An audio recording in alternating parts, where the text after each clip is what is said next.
Iara ivavaka isika tompoko. Tera laza voninahitra sandratray ho anao Andriamanitra ray zanaka ary fanamasino, zay mpamorona mpanavitra ary mpanamasina anay, satria anao zany ary ny fiadananao no angatahanay harotsaka ao aminay tsirairay avy, harotsaka ao amin'ity fiangonana ity, eny hampahery anay, eny hihazona anay mandrakariva amin'ny fahatsaranao noho ny famonjena vitanao ho anay tompo. Mahatsiaro koa izahay eo anatrehan'ny fahamasinanao, ny tsy fantanterahanay, ny fahotana maro vitanay na izay fantatray na izay tsy fantatray akory, ka tsy nifanaraka tamin'ny sitraponao vitanay. Mamela izany fahotanay izany tompo, ary mamondrafo aminay kehinohy ny fivavakay. Tonga tompo ny fotoana handrenesana ny teninao zay manafaka anay, manadio anay, mampianatra anay. Fanahy masina o, metezy ianao hialoha lalana izany teny masinao zany, anorotoro ny fovatonay ka itsimohany zany teninao zany. Tompo, ity ny mpanomponao, angaty tombo tsy mahatapakahitra akory azy, irahinao anatanteraka ny asanao, koa mitalaho fanafianao ny voninahitra sy ny fahamasinanao tompo, satria tsy mahay na inona fa ianao tompo, ny fitarihanao no antenaina ahatanterahana sy amtana zany iraka ao zany, dia misaotra ny amin'ny efa fiainoanao ny fivavakay, ny vahoakanao koa zay mangetaheta andreny teninao, dia ianao Jesosy ialohany teny ao ampon'izy ireo, ary dia mitenena tompo araky ny fombanao, fa vonika haino izay mpanomponao, amin'ny anaranao Jesosy irery ihany no angatahanay sy metrahanay zany vavakay zany. Amen. Ry havana, anio alahady 7 manaraka ny Trinité, izao dia alady farany amin'ny taom-piangonatsika, satria amin'ny lahady heriny anio dia taom-baovao mpiangonatsika, fotoana famaranana ny taom-piangonatsika zany, alahady farany angonatsika ity andro alahady ity, raha ny taom-piangonana 1722, natombotsika tamin'ny advento tamin'ny Desambra 1722 zany, dia mifarana amin'ny alahady anio. Koa dia tokony indrindra raha ifampiarahaba isika nahatratra zany alahady farany amin'ny taom-piangonatsika izany, ary dia izy tompo nanome ny tombonandro ho atsika no anloratsika ny saotra ny amin'izany. Koa dia mbola mangataka azy tsika ny amin'ny hombany atsika mandrakariva indray amin'ny taom-piangonatsika vaovao hanomboka amin'ny alahady izao, ary dia mba izy no hiaraka amintsika mandrakariva, tsy ho tafasaraka aminy isika, satria tsy mahavita na inona koa isika raha tafasaraka aminy. Koa dia miarahaba ry kristianina eto amin'ny FLM Orléans nahatratra izao farany, alahady farany amin'ny taom-piangonatsika izao, dia maniry koa ny fankahita amin'ny heriny anio raha sitraky izy tompotsika hankalaza ny taom-baovao mpiangonatsika indray. Alahady 17 moa manaraka ny Trinité ny andro anio, tsara zavaina ihany fa misy arakaraky ny fiatombohan'ny taona no anisana isan'ny alahady misy amin'ny taom-piangonatsika na amin'ny taona mihitsy aza. Raha manomboka amin'ny alatsinainy ny taona vaovao, tsy hitovy amin'ny manomboka amin'ny asabotsy,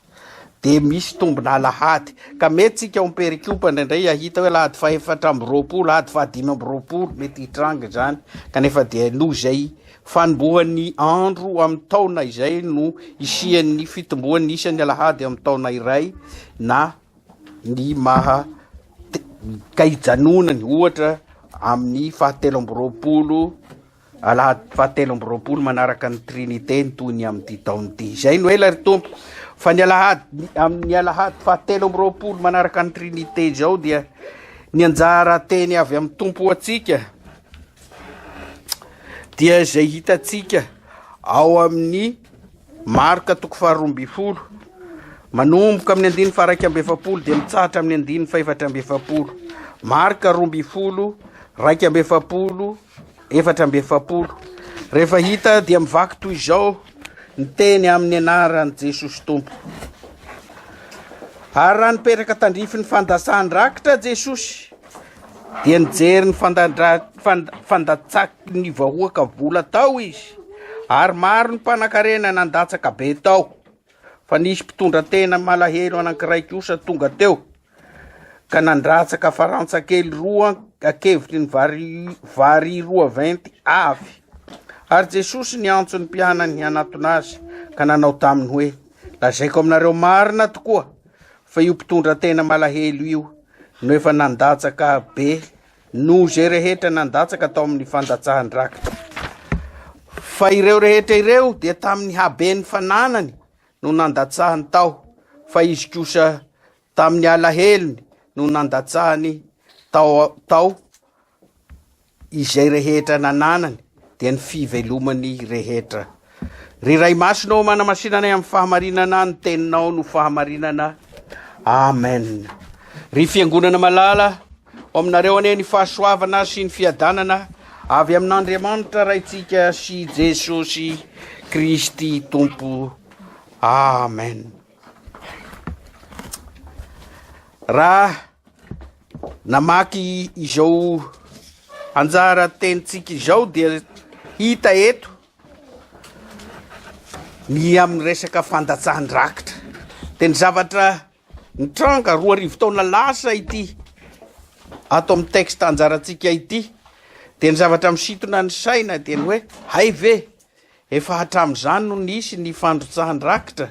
fa tsy zavatra voataty oriana efa hitan'i Jesosy zany efa tamin'ny androny jiosy no efa nisy ny fandatsahany rakitra dia tsy mandraka ankehitriny ary mbola hitohy izany fandatsahany rakitra izany ary eto dia hitatsika Jesosy mijery ny fandatsahany rakitra ny olona nahoana moa Jesosy no mijery zany fandatsahany rakitra izany ny zavatra azo ambara dia zava-dehibe teo amin'ny Jesosy ny fandatsahany rakitra ary tamin'izay rehetra nandritry ny Jesosy nanao ny asany teto ambony tany tamin'ny andro fahavelomany dia tsy mba nisy fisakanana na fanakianana ny fandatsahany rakitra nahoana tokoa moa no tsy nisy an'izany satria nankasitrahan'ny tompo ary fantatry ny tompo fa tandrify tokony ataony olona tokoa ny fandatsahany rakitra ary dia mandraka ankehitriny dia nolovatsika ary tsy hitatsika zay naharatsy izany raha tsaroatsika ny amin'ireo missionaire tany amintsika namakivaky tany namakivaky niampita ranomasina maro nitondra ny tenin'Andriamanitra nanambara izany tany amin'ny firenetsika dia fantatsika fa tsy vita ho azy zany tsy nandeha ho azy zany fa nisy ny nentina nanatanteraka zany tamin'ny ara-pitaovana ara-bola ary raha tonga tany izy nanao ny asa dia fantatsika ny zava-nisy nanao ny rakitra izy nampanao ny rakitra toy ny nataon'ny fiangonana rehetra hatrizay mba hanavitana ny adidy ny fiangonana, ny fanorenana ny fiangonana, ny fanaovana ny asa masina ao anatin'izany fiangonana zany, ny raharaha rehetra masina ao anatin'izany, ary ny fitoriana sy ny fampianarana ny tenin'Andriamanitra sy ny fampandrosoana ny fanjakany tetỳ-tany. Izany raha akapoka no nilana ireny rakitra ireny. Ary de mandraka ankehitriny fantatsika loatra na de eto amintsika ihany aza fa tsy manana izao trano afatsika mivory sy manao ny fotoam-pivavahantsika izao isika, tsy afaka hanana pastora hampandray atsika isika raha tsy misy noenty manana am'izany, satria tsy afaka handeha tongotra avy any Parisy ohatra ny pastora atsika fa mila oenty manao, fitaovana oenty manao izany. Ka izany rehetra izany santiona ny kely ihany amin'ny raharaham-piangonana, ilana ny rakitra, ilana ny vola ataon'ny kristianina amin'ny alalan'ny rakitra mandraka ankehitriny sy iainatsika, ary dia diso fantatsika loatra ny amin'izany. Iverenatsika ny am' Jesosy mijery ny fandrotsahany-drakitra. Ny zavatra tonga de nisongadina de niantsoan'ny mpianatra ka nilazany tamin'ny alalan'ny fiderana sy fankasitrahana ny tamin'izay narotsaky ilay vehivavy mpitondra tena malahelo. De izay nananany rehetra dia narotsany tamin'izany fotoana izany. Eo dia eo akaikin'izany nefa de misy ireo nandrotsaka be dia be arabola, narotsany tamin'izany fandrotsahan-drakitra zany. Fantan' Jesosy zany, hitan' Jesosy zany, kanefa dia ny fiderany izay nataon'ity vehivavy mpitondra tena malahelo mahantra ity no nambarany tamin'ny mpianatra fa nanao be dia be. De mandeha ny eritreritsika fa ahoana ary Jesosy no miteny zavatra tahaka izany, hita raha nisy ambola rehefa dia kely narotsany, kanefa dia lehibe hoy Jesosy zany narotsany izany, be dia be, lavitra noho ny nataony sasany. Raha jerentsika ny amin'ireo mpanan-karena zay nandrotsaka tamin'io fotoan'io,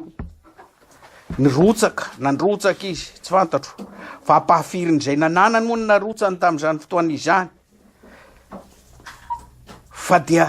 na voarotsaka aza laibe ny voalaza fa nataony, de mbola nijanona teo am-pelantanany ihany ny arembeny zay mbola tavela, tsy nihontsona izany, ary dia tsy nitondra fahavazana ho azy ohatra ny fandehanany reny vola narotsany tamin'izany fotoana izany reny. Fa kosa dia ahoana moa ny fomba fitenitsika azy, rano kely nalatsaka ao amin'ny ranomasimbe, toy izany kely eo anatrehan'izay ananany no naratsany, ary koa tsy nampiontsona ny hareny izany. Ka inona ny mahatonga an' Jesosy hiteny izany? Satria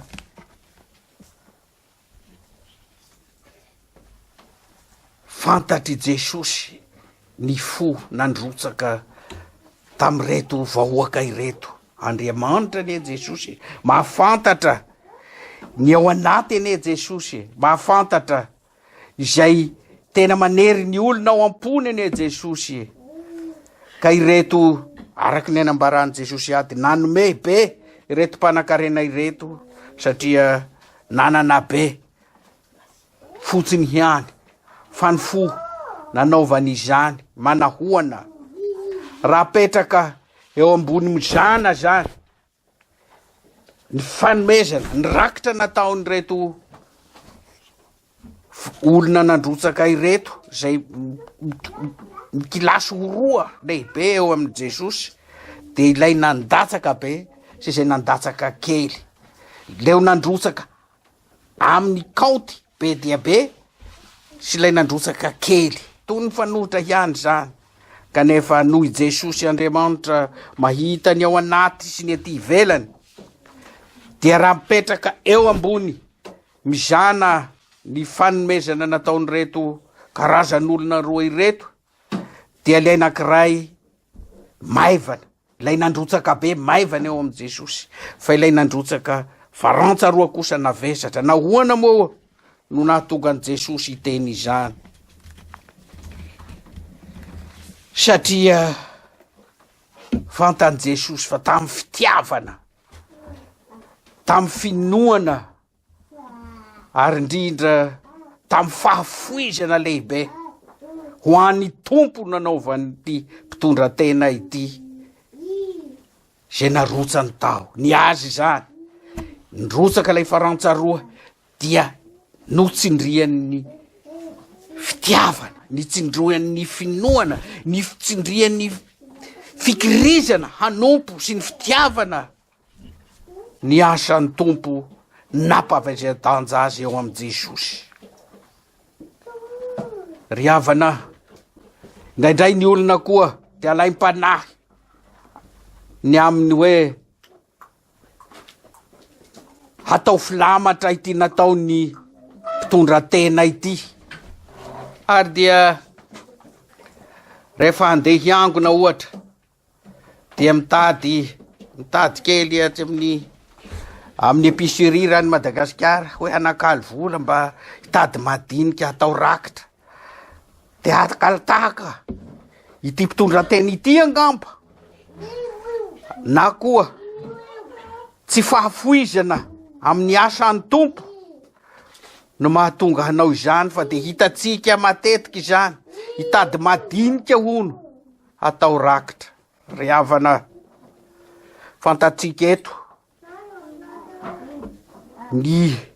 hevitry Jesosy ny amin'ity fandrotsahan-dakitra ity, ary dia mitohy moa mbola fandrotsahantsika rakitra, ary dia mbola hitohy hatrany zany ka fotoana tokony hieritreretantsika ny amin'ny tohony sy izay tokony hoeritreretantsika ny amin'ity asan'Andriamanitra ity, satria dia asan'Andriamanitra mifanaraka ny nambara teo amin'ny fananganana ny fiangonana, amin'ny fanaovana ny asa masina rehetra sy ny raharaha rehetra, ary indrindra ny fitoriana sy ny fampielezana ny vaovao mahasoa no ilana ireto rakitra ireto. Ilain'ny tompo tokoa zany ny isiany fanaovany rakitra araka ny hita teo, matoa natrehiny teo le izy, matoa nolanjainy ny vokany, ary dia nampahafantariny ireto mpianatra ireto, ary dia ampahafantariny atsika koa anio fa ny fomanolotra sy ny fahatsapana fa lehibe ny asan'Andriamanitra miandry atsika no tokony haneriny fotsika amin'izany fanatanterahana ny asan'Andriamanitra izany, amin'ny fanomezana zay hoentina manatanteraka izany mandrakariva, mba tsy ho banga, mba tsy ho tapaka izany asan'Andriamanitra izany, ary dia ho tratry ny fanontaniana raha toa ka sanatria mitranga izany. Ry havana, toa tsy dia vaovao amintsika ity resaka fandrosahan-dakitra ity, kanefa matoa mbola toriana, mbola matoa mbola ambara amintsika ny hevitry ny tompo sy ny sitraky ny tompo. Ny amin'izany dia tokony hieritreritra mandrakariva isika, ary dia hametraka ny fanontaniana tsy tapaka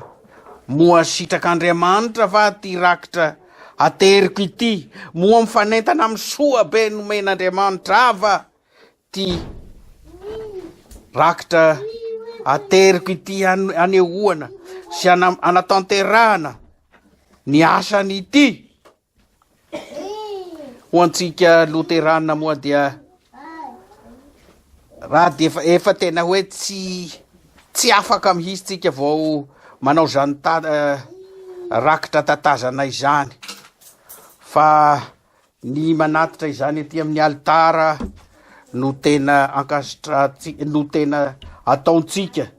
Ny antony dia amin'iny fanatonana ny alitara iny, amin'iny fanaterana iny, dia maneho isika sy manambara sy manavao ny fanolora-tenatsika amin'ny fandrosoana,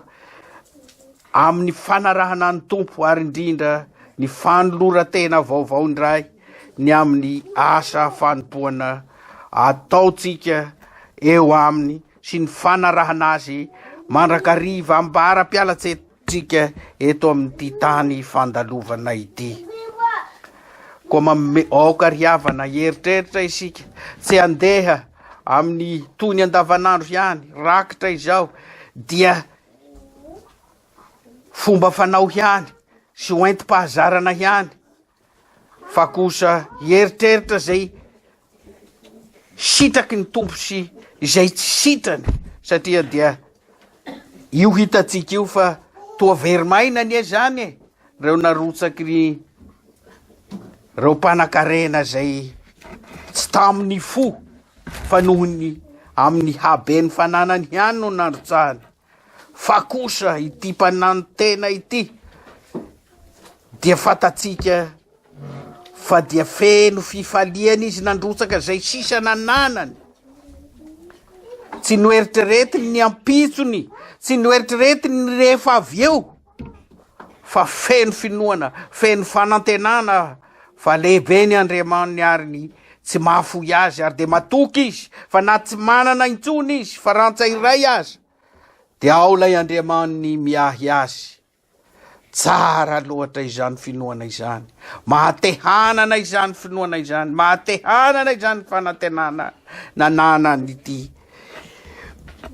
mpitondra tena mahantra ity zany, ary de hitatsika avy hatrany ny valisoa avy amin'ny tompo asetriny azy, fa nanome be ianao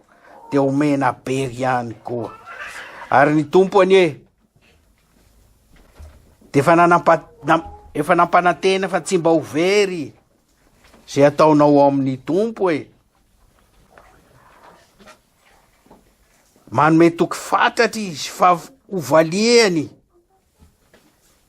mihoatra lavitra izay nolaninao anie, zay ataonao amin'ny fitiavana, ataonao amin'ny fo torotoro, amin'ny fo feno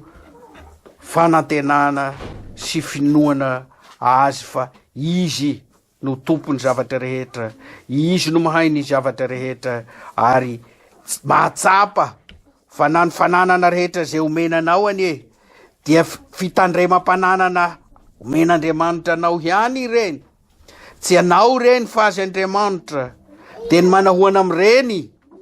no mba averinao aminy, ankasitrahanao azy, anomezanao tanana ny asa fitoriana ny filazantsarany. Mampieritreritra izany, ary de tokony hitohy eritreritra isika, ary koa hametram-panontaniana koa dia hoasy ho anao ary aoka izay lasa izay raha tsy araky ny sitrapony tompo, satria de miharihary ny sitraky ny tompo eto, dia hanomezana araka izay fifaliana, araka izay fitiavana, araka izay fahasoavana no heverinao fa noraisina tamin'ny izy tompony zavatra rehetra. Ary dia voninahitra anie ho azy Andriamanitra raisy zanakary fanahy masina, ary ny fiadanany ho aty amintsika olony. Amen. Hiara hivavaka isika tompoko. Misaotra Jesosy io tsy mitsahatra ny mampianatra anay, na dia ireo zay heverinay ho efa fantatray aza ankehitriny dia tsapanay ny tsy fahatanterahanay eo anatrehany asa miandry anay. Koa fanahy masonao etseho ny fonay hahalala zay tokony hataonay, hahalavorary ny fanjakanao ety, hitarany izany, ary handrenesany olona rehetra ny famonjena vitanao amin'ny alalan'ny fitoriana ny fahatsaranao sy ny famonjenao. Mahatsiaro koa izahay ny havanay ny namanay izay zompahoriana ankehitriny Tompo. Ianao mahalala